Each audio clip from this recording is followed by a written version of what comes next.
Hi, ഇന്നത്തെ service ഓണത്തിൽ നമ്മുടെ ഗസ്റ്റായി വരുന്നത് ആരാന്നറിയാമോ? മറ്റാരുമല്ല, ജിതിനാണ്.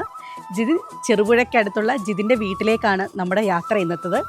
അപ്പം ജിതിൻ്റെ ഈ ഒരു യാത്രയിൽ ഇന്നത്തെ സർവീസ് ഓണത്തിൽ ജിതിൻ്റെ ഫാമിലി ഉണ്ട്. അപ്പോൾ നമുക്ക് ഫാമിലി മെമ്പേഴ്സിനെ കാണാം, അവരുമായിട്ടുള്ള വിശേഷങ്ങൾ പങ്കുവയ്ക്കാം. നമ്മുടെ ജിതിൻ്റെ ഓണവിശേഷങ്ങളും അതോടൊപ്പം തന്നെ അറിയാം. ഇതിന് സാലറി കിട്ടിയിട്ടുള്ള ആദ്യത്തെ ഓണമാണ് ഈ ഒരു ഓണം. അപ്പോൾ ഭയങ്കര സ്പെഷ്യലാണ്. ചെറിയൊരു ഗിഫ്റ്റ് കൊണ്ടാണ്, ഒരു ഓണക്കോടിയും കൊണ്ടാണ് നമ്മൾ പോകുന്നത്. അപ്പോൾ നമുക്കത് കൊടുത്ത് നോക്കാം. അപ്പോൾ ഞാനീ പറഞ്ഞ നമ്മുടെ ജിതിൻ്റെ ഫാമിലിയാണ് ഇതെല്ലാം, അല്ലേ? അപ്പം കുറേ നാളുകൾക്ക് ശേഷം കാണുന്നു, ജോലി കിട്ടിയതിന് ശേഷം കാണുന്നു.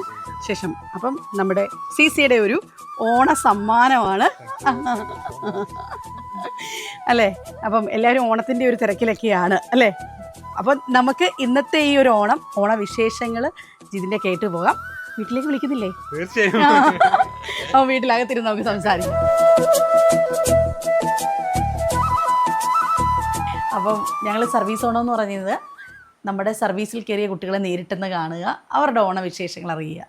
ഓണമായി എന്തൊക്കെയാണ് അമ്മ ഓണവിശേഷങ്ങൾ? അമ്മയുടെ നിന്ന് ചോദ്യം തുടങ്ങാം. ഓണം ഒരുക്കങ്ങൾ എവിടെ വരെ എത്തി? ഓണമൊരുക്കങ്ങൾ നന്നായിട്ട് ഇങ്ങനെ അടുത്ത് വന്നുകൊണ്ടിരിക്കുന്നു. പിന്നെ ഈ വർഷം നല്ല സന്തോഷമുള്ള ഓണമാണ്. സ്പെഷ്യൽ ഓണമാണ്. അതെ അതെ, എന്താണ് സ്പെഷ്യൽ എന്നോട് പറഞ്ഞോളൂ. മോന് ജോലി കിട്ടി, അതിന് ഏറ്റവും വലിയ സ്പെഷ്യൽ ഓണം. അതെ, അതാണ്. അത് ഭയങ്കര സ്പെഷ്യലായിരുന്നു, അല്ലേ? അതെ. പിന്നെ ഈ തവണത്തെ ഓണത്തിൽ മോളും ഉണ്ട്. വിവാഹമൊക്കെ കഴിഞ്ഞ ശേഷം, അല്ലേ? ഇന്ന് മോൻ്റെ ജോലി കിട്ടിയതിന് ശേഷം, സർവീസിൽ കയറിയതിന് ശേഷം ആദ്യത്തെ ഓണമാണ്. അപ്പോൾ ഇത് ഭയങ്കര സ്പെഷ്യലാണ്.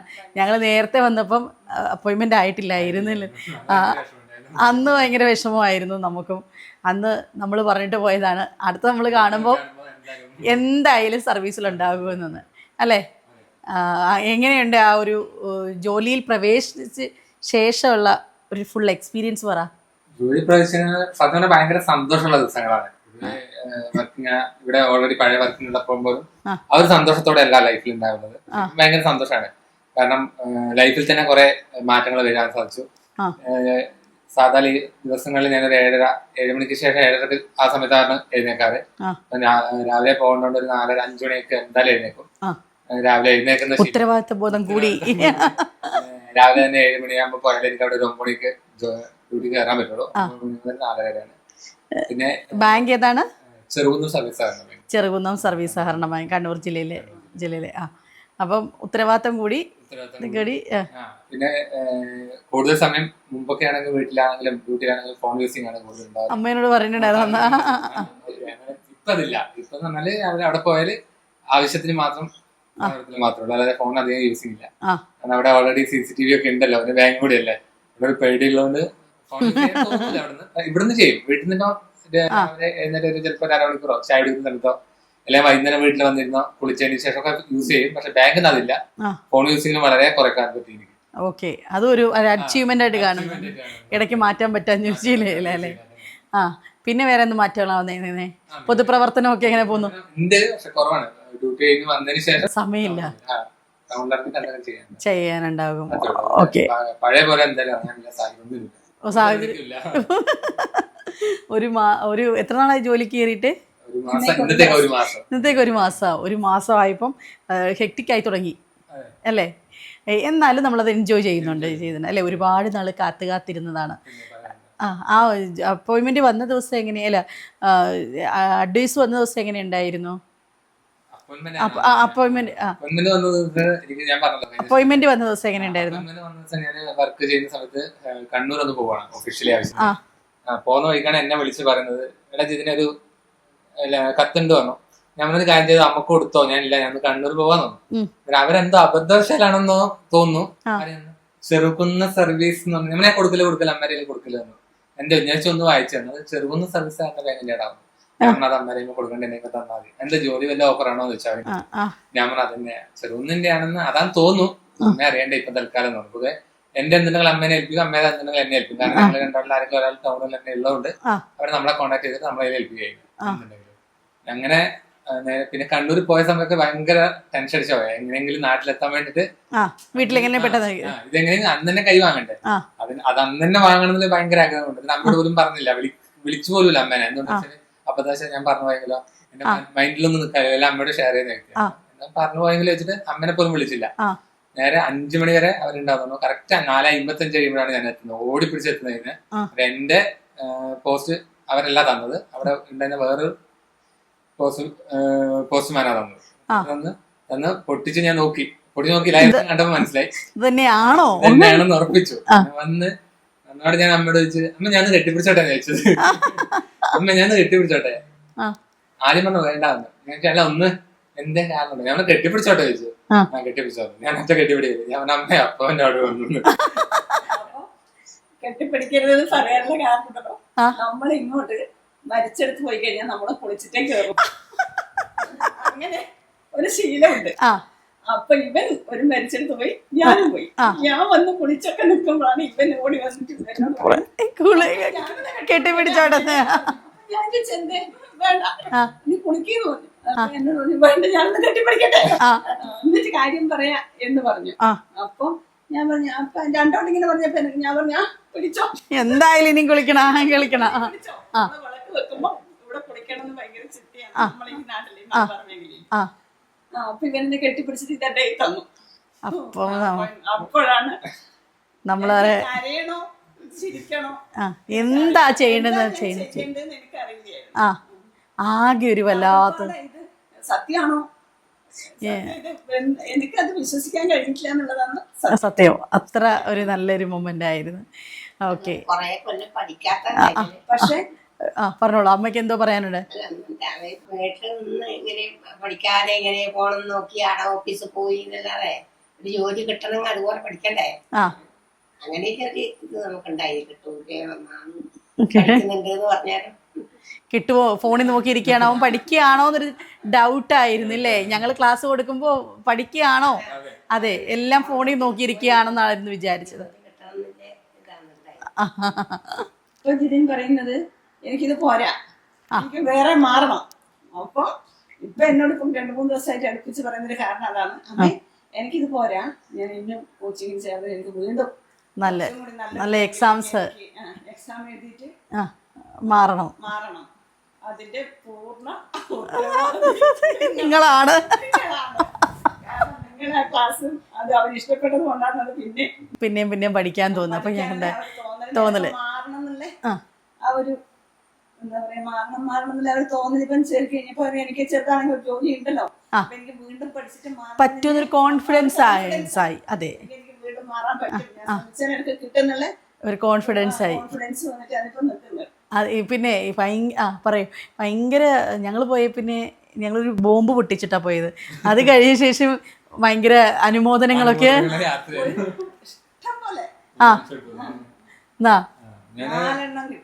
നാലെണ്ണം കിട്ടി.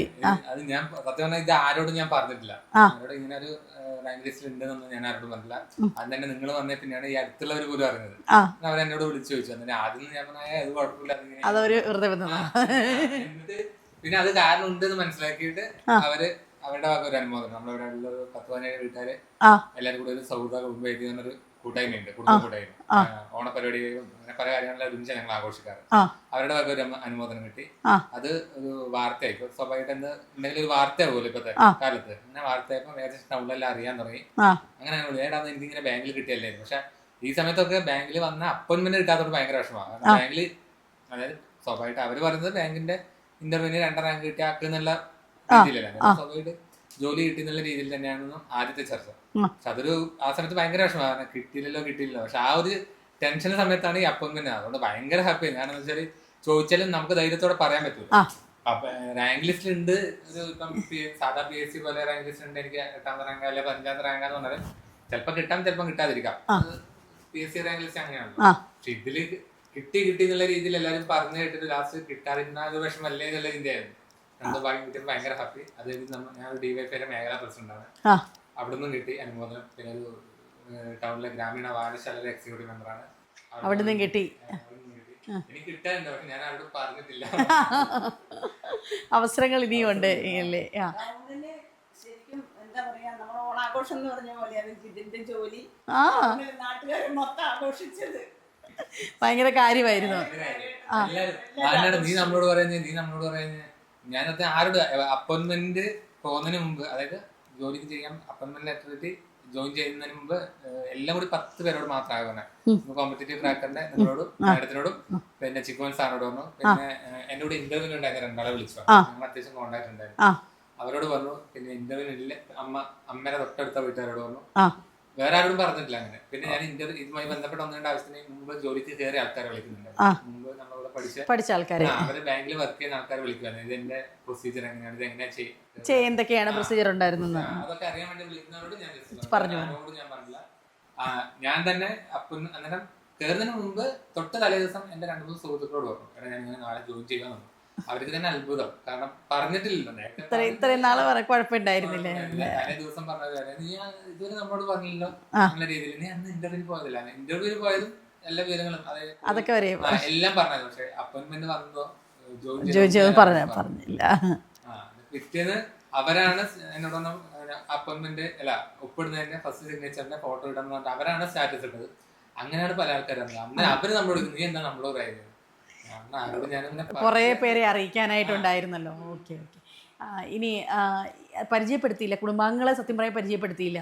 എന്റെ അമ്മയുടെ അമ്മ ഇവിടെ പാടിയോട്ട് എന്ന സ്ഥലത്താണ് വന്നതാണ്. അമ്മേരെ അനിയന്റെ മകനാണ്. അമ്മാവന്റെ മകനാ. പേര് അനേക്യരാജ്. എത്രയിലാണ് അനേക്യരാജ് പഠിക്കുന്നത്? 7ാം ക്ലാസ്സിലാണ് പഠിക്കുന്നത്. എന്തൊക്കെയാണ് സ്കൂളൊക്കെ നന്നായിട്ട് പോകുന്നു? പാട്ട് പാടുവോ? പാട്ട് പാടത്തില്ല. പിന്നെ വേറെ എന്തൊക്കെയാണ് ഇവൻസിന് പങ്കെടുക്കുന്നത്? ക്വിസ് കോമ്പറ്റീഷനൊക്കെ ക്വിസ് കോമ്പറ്റീഷന് പങ്കെടുക്കാറുണ്ട്. ഈയിടെ നടന്ന ക്വിസ് കോമ്പറ്റീഷൻ എന്തായിരുന്നു?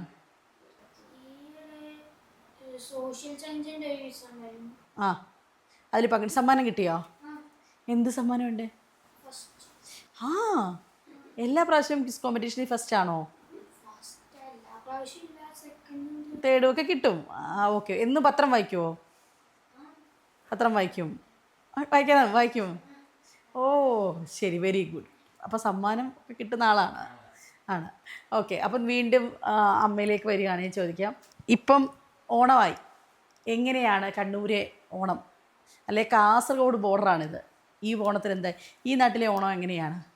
ഞങ്ങളെ ഈ നാട്ടിലെ ഓണം ശരിക്കും ഓണത്തിന് നമ്മൾ ഭക്ഷണമൊക്കെ ഉണ്ടാക്കുമ്പം നോൺ വെജ് പൊതുവെ ആരും ഉപയോഗിക്കാറില്ല. പക്ഷെ നമ്മളെ ഈ ഒരു മലബാർ ഏരിയയിൽ എല്ലാവരും തന്നെ നോൺ വെജ് ഉപയോഗിക്കുന്നു. അത് നമുക്കൊരു പ്രധാനമാണ്. പലരും നമ്മളോട് പറയാറുണ്ട് ഇങ്ങനെ നോൺ വെജ് ഓണത്തിന് ഉപയോഗിക്കൂലാണ്. നമ്മളെ ഇങ്ങോട്ട് എല്ലാവരും നോൺ വെജ് ഉണ്ട്. മീനും ചിക്കൻ മസ്റ്റാണ്. അതാണ്. നോൺ വെജ് സമൃദ്ധമാണ്. പിന്നെ പുത്തൻ ഡ്രസ്സ് നമ്മളെല്ലാരും തന്നെ എടുക്കും. അത് ഓണത്തിന് നമ്മുടെ കുടുംബത്തിൽ ഒരാൾ മരിച്ചിട്ടുണ്ടെങ്കിൽ എടുക്കൂല. നമ്മൾ കൃത്യമായിട്ടും ഓണത്തിന് പുതിയ ഓണക്കോടി എല്ലാവർക്കും വീട്ടിലുള്ളവർക്കും എടുത്തു കൊടുക്കും. ജിതിന് ഓണക്കോടിയെ പറ്റി പറയുകയാണെങ്കിൽ ഭയങ്കര പഴയ ഓർമ്മകൾ എന്തെങ്കിലും ഉണ്ടോ? ഓണക്കോടി കിട്ടിയതിനെ ബേസ് ചെയ്തിട്ടുള്ള എന്തെങ്കിലും സ്റ്റോറി എന്തെങ്കിലും അങ്ങനെ അതിലെന്തെങ്കിലും ഏറ്റവും ഇഷ്ടപ്പെട്ടത് അങ്ങനെയുള്ള മെമ്മറീസ് എന്തെങ്കിലും? ഒന്നുമില്ല. ഏറ്റവും ബെസ്റ്റ് ഓണം ഇപ്പം തന്നെയാണ്. അതിൻ്റെ ത്രില്ലാണ് ഞാൻ. പിന്നെ ഓണത്തിനിറങ്ങിയ സിനിമ റിലീസിനെ പറ്റി എന്തെങ്കിലും ഓർമ്മയുണ്ടോ? ഇല്ല. അല്ലാതെ റിലീസ് സിനിമകൾ കാണാറില്ല? അങ്ങനെയില്ല. സിനിമ കാണാറില്ല. ഓണത്തിന് സദ്യയൊക്കെ കഴിച്ചു കഴിഞ്ഞാൽ വീട്ടിൽ ആദ്യം ഉറങ്ങുന്നത് ആരായിരിക്കും? ബാക്കി എല്ലാവരെക്കാളും മുമ്പിൽ അതെ ക്ഷീണിതയായിരിക്കും ഒന്ന്. കാരണം നമ്മൾ കുറെ പണിയൊക്കെ ചെയ്ത്. പിന്നെ നമ്മളിവിടെ 3-4 വർഷമായിട്ട് ഓണം ആഘോഷിക്കൽ ഇവിടെ അടുത്തൊരു ക്ലബിൽ വെച്ചിട്ടുണ്ട്.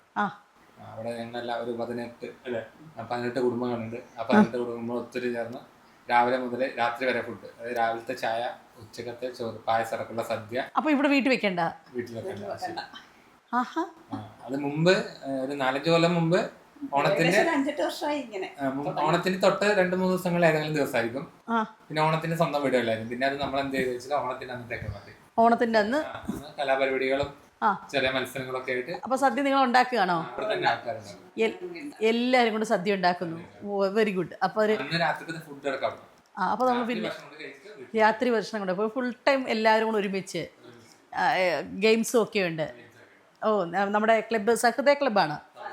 ആ ഓക്കെ. അപ്പോൾ നല്ലൊരു കൂട്ടായ്മയാണത്. എന്നിട്ട് ഓണത്തിന് ഓണക്കോടി എല്ലാവരും അവരവർ തന്നെ എടുക്കും. അവരവരെടുക്കും. അപ്പോൾ ഈ പ്രാവശ്യത്തെ ഓണത്തിൻ്റെ സൗഹൃദ കൂട്ടായ്മയുടെ പരിപാടികൾ എന്തൊക്കെയാണ്? ഓണത്തിൻ്റെ അന്ന് തന്നെ പരിപാടികളുണ്ട്. ഓക്കെ. ഇനി വീണ്ടും കോമ്പറ്റേറ്റീവ് എക്സാമിൻ്റെ ഒരു കാലയളവിൽ ചില കാലയളവിലൊക്കെ ഭയങ്കര ടെൻഷനായിരുന്ന കാലയളവിലൊന്നും പരീക്ഷ കിട്ടാത്ത ഒരു സമയങ്ങളിലൊന്നും ഒട്ടും എൻജോയ് ചെയ്യാൻ പറ്റാതെ പോയിട്ടില്ലേ? പിന്നെ തീർച്ചയായും ഒരു വർഷത്തോളം ഭയങ്കര ടെൻഷനിലായിരുന്നു.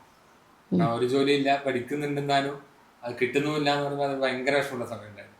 ആ സമയമൊക്കെ ഇപ്പോൾ ഓർക്കുമ്പോൾ ഇപ്പൊ എന്തൊരു അത് നമ്മളെ ലൈഫിൽ വരും, ഇത് നമ്മളെ ലൈഫിൽ വരും എന്നൊരു ചിന്ത. ഓരോ സമയം ഉണ്ടെന്നാണ് ഇപ്പൊ ഞാൻ എല്ലാത്തിനും ഒരു സമയം സമയമുണ്ട്. എന്ന് വെച്ചാൽ ഞാൻ ഒരു കൊല്ലം ഒന്നുമില്ലാതെ നിന്നു. ആ സമയത്ത് പഠിച്ചു, എക്സാം എഴുതി. പക്ഷെ അതിലൊന്നുമില്ല. പെട്ടെന്നൊരു എക്സാം കിട്ടി. അതിന്റെ ബാക്കിൽ ഇന്റർവ്യൂവിന് അറ്റൻഡ് ചെയ്തു. അറ്റൻഡ് ചെയ്തിട്ടും അതിലും സെറ്റ് ആയിട്ടില്ല. പക്ഷെ പെട്ടെന്നൊരു നിമിഷം വന്നു കഴിയുമ്പോൾ എന്താ പറയാ ഒരു ലോട്ടറി അടിക്കുന്ന സ്വഭാവം. നമ്മള് പല ലോട്ടറി എടുക്കുമല്ലോ. ചിലപ്പോൾ ഏത് ലോട്ടറി അടിക്കുന്നത് നമുക്ക് പറയാൻ പറ്റില്ല. അങ്ങനെ പെട്ടെന്ന് ദിവസം ലോട്ടറി അടിക്കുന്ന ഒരു അവസ്ഥയാണ്. അത് ഞാൻ ചോദിക്കാൻ കാരണം ഇപ്പോൾ ഈ ഇൻ്റർവ്യൂസൊക്കെ കാണുന്ന ഒരുപാട് പേരുണ്ട്, പ്രിപ്പയർ ചെയ്തുകൊണ്ടിരിക്കുന്നവരുണ്ട്. അവർ എല്ലാം തിരിച്ച് പരീക്ഷയ്ക്ക് വേണ്ടി പ്രിപ്പയർ ചെയ്തുകൊണ്ടിരിക്കുക. അപ്പോൾ പലവിധ നെഗറ്റീവ് വാർത്തകളും ഒക്കെ ആയിരിക്കും അവരെ കാണുന്നത്. അങ്ങനെയുള്ളവരോട് എന്താ പറയാനുള്ളത്? നെഗറ്റീവ് വാർത്ത ഒന്നും നോക്കേണ്ട ആവശ്യമില്ല. കാരണം ഞാൻ പല നെഗറ്റീവ് കേട്ട വ്യക്തിയാണ്. കാരണം ഞാൻ പറഞ്ഞില്ല, അമ്മ ഇപ്പൊ ഓൾറെഡി പറഞ്ഞല്ലോ, പഠിക്കലില്ല, ഫോൺ ഞെക്കില്ല. ഞാൻ അങ്ങനെ ഇരുന്ന വ്യക്തിയായിരുന്നു. എനിക്കൊരു ദിവസം തോന്നി, ഞാൻ മുൻപത്തെ ജോബ് ഇറങ്ങിപ്പോയ സമയത്ത്, കാരണം എനിക്ക് അങ്ങനെ ഒരു ജോബ് ഉണ്ടെങ്കിൽ, ഒരു പരീക്ഷ എഴുതിയൊരു സ്ഥാപനത്തിൽ ജോലിക്ക് പെർമനന്റ് ജോലിക്ക് കയറിയിട്ടുണ്ടെങ്കിൽ എനിക്ക് ഇറങ്ങേണ്ടി വരില്ലല്ലോ എന്നുള്ളൊരു ചിന്ത വന്നു. അങ്ങനെയാണ് പഠിച്ചു തുടങ്ങി. അങ്ങനെയാണ് പരീക്ഷക്കൊന്ന് നോക്കാന്ന് വിചാരിച്ചത്. അങ്ങനെയാണ് പിന്നെ കോമ്പറ്റേറ്റീവ് ക്രാക്കറിന്റെ ചെറിയൊരു കോഴ്സ്, ക്രാഷ് ബാച്ചിനെ കുറിച്ച് അറിഞ്ഞത്. അങ്ങനെ അതിൽ ജോയിൻ ചെയ്തതിനു ശേഷമാണ് കുറച്ചും കൂടി അതിലെ ക്ലാസ്സുകൾ കേൾക്കുന്ന കുറച്ചും കൂടി പഠിച്ച കിട്ടുമെന്നൊരു ചിന്ത തോന്നിയത്. അപ്പം ഈ കാണുന്ന എല്ലാവരോടും പറയാനുള്ളത് എന്തെങ്കിലുമൊക്കെ നമുക്കും വരും. ഇപ്പൊ സത്യം പറഞ്ഞാല് നമ്മളോടൊന്നും ഒരാൾ പറഞ്ഞു തന്നിട്ടില്ല. അങ്ങനെ പറയും, ഇത് എടാ PSC എഴുതണം, ഗവൺമെന്റ് ജോലി നല്ലതെന്ന് പറഞ്ഞിട്ടുള്ളതല്ലാതെ. ഇപ്പൊ ഞാൻ എന്തെന്ന് വെച്ചാൽ ബികോം കോർപ്പറേഷൻ എന്ന് പറഞ്ഞവരോട് ഞാൻ അങ്ങോട്ട് പോയി പറയും, നിങ്ങൾ ചെയ്യണേ, ഞാൻ വേണം അഡ്മിഷൻ എടുത്തുതരാം. ഞാൻ ചെയ്ത സ്ഥാപനമുണ്ട്, ഞാൻ അഡ്മിഷൻ എടുത്തുതരാം. ഞാൻ എന്റെ പേഴ്സണൽ റിക്കമെൻഡേഷൻ ചെയ്തിട്ട് ഫീസും വേണം അഡ്ജസ്റ്റ് ചെയ്ത് തരാം, പറയാം. എന്ത് വേണമെങ്കിലും ചെയ്തു തരാൻ ഞാൻ റെഡിയാണ്. എന്റെ എല്ലാ നോട്ട്സ് വേണം ഞാൻ തരാം. അതിനും കുഴപ്പമില്ല. പരീക്ഷ എഴുതണം. ചിലപ്പോ 1-2 പരീക്ഷക്ക് കിട്ടൂല, ഉറപ്പൊന്നും പറയാൻ പറ്റില്ല. കുറച്ച് കഷ്ടപ്പെടണം. വീട്ടിൽ എന്തെങ്കിലും പ്രശ്നം ഉണ്ടെങ്കിലും അതും കുഴപ്പമില്ല. നിങ്ങൾക്ക് 1 മണിക്കൂർ ആവണല്ലോ, 1 മണിക്കൂർ ഉള്ള സമയം കൊണ്ട് പഠിക്കാം. പക്ഷെ 3 മാസം കൊണ്ട് 5 മാസം കൊണ്ട് ജോലി കയറാന്നുള്ള അത് ഞാൻ പറയില്ല. എനിക്ക് കിട്ടിയ പോലെ നിങ്ങൾക്ക് കിട്ടുമെന്ന് പറയാൻ പറ്റില്ല. പക്ഷെ കഴിവത് അവരെ മറ്റേ CSEB-യിലെ രജിസ്റ്റർ ചെയ്യിപ്പിക്കാനും എല്ലാത്തിനും ഞാൻ അങ്ങോട്ട് വിളിച്ചു പറയും. അവരെന്നെ വിളിച്ചിട്ടും കൂടി എടാ ചെയ്തോ, അപ്ലിക്കേഷൻ കൊടുത്തോ, അല്ലെങ്കിൽ നീ കോഴ്സിന് ചെയ്യുന്നുണ്ടോ, ഞാൻ എന്തെങ്കിലും ഹെൽപ്പ് വേണോ എന്നുള്ള രീതിയിൽ ഞാൻ അങ്ങോട്ട് ചെയ്യും. ഒരു 4-5 പേരെ ഞാനിപ്പോൾ ഓൾറെഡി അങ്ങോട്ട് പറഞ്ഞ് ഏകദേശം ഇത് എക്സാം എഴുതാൻ വേണ്ടി. കാരണം എന്തായാലും ബാങ്ക് അപേക്ഷ ക്ഷണിക്കും. അപേക്ഷ ക്ഷണിച്ച് ആരെങ്കിലും ആയിട്ട് എഴുതും. നമുക്ക് അറിയുന്ന ഒരാൾക്ക് കിട്ടിയാൽ നമുക്ക് അത്രയും നല്ലതല്ലേ. അവരും വിചാരിക്കുമല്ലോ ഞാൻ മുഖേനയാണ് കിട്ടി, പറഞ്ഞുകൊണ്ടാണ് അവർക്ക് കയറാൻ കിട്ടിയെന്ന് പറയുന്നത്. അതായത് ഒരു ബാങ്ക് എക്സാംസ് ക്ലിയർ ചെയ്ത് ജിതിൻ ഇപ്പം എത്ര മാസം കൊണ്ടാണ് ക്ലിയർ ചെയ്തത്? 5-6 മാസം കൊണ്ട് ഒരു എക്സാം ക്ലിയർ ചെയ്തു. ഓക്കെ. അപ്പം നമുക്കെന്നാൽ ഇനിയും ഓണത്തിൻ്റെ എന്തെങ്കിലും ഇവിടെ ആരെങ്കിലും പാട്ടൊക്കെ പാടും? ഒരു ഓണപ്പാട്ട് പാടാനായിട്ട് ആരെങ്കിലും ഉണ്ടോ? ഇല്ല, അങ്ങനെ ആരും പാടത്തില്ല. ഇല്ല, അതെന്താ? ആരും ഇപ്പോൾ ചെറിയ കുട്ടികളെ ഞങ്ങൾ കൊണ്ടുവരുന്നത് ഓണപ്പാട്ടൊക്കെ പാടാനാണ്. ഇല്ല, ഓണവുമായി ബന്ധപ്പെട്ട ക്വിസ് നടത്തിയാലോ നമുക്ക്? ഓണ ക്വിസ് കുഞ്ഞ് നോക്കിയിട്ടില്ല എന്ന് തോന്നില്ലയോ? ഓക്കെ. അപ്പം നമുക്ക് ഓണത്തിൻ്റെ വിശേഷങ്ങളിൽ ഇവിടെ ഞാൻ വീട്ടിൽ ചോദിക്കട്ടെ, നിങ്ങളെല്ലാം ഈ എന്താ പേര് പറക്കലും ഒക്കെ ഇവിടെ തന്നെയാണോ എല്ലാം എപ്പോഴും വീട്ടിലുണ്ട്?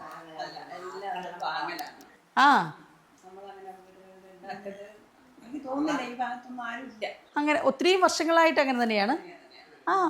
ഞങ്ങളുടെ നാട്ടിലൊക്കെ ഇപ്പോഴും വളരെ കൃത്യമായിട്ട് ചെയ്യുന്ന ഒരു കാര്യമാണ്. കൊല മേടിച്ച് വറുത്ത് അങ്ങനെയാണ് ഉണ്ടാകാറുള്ളത്.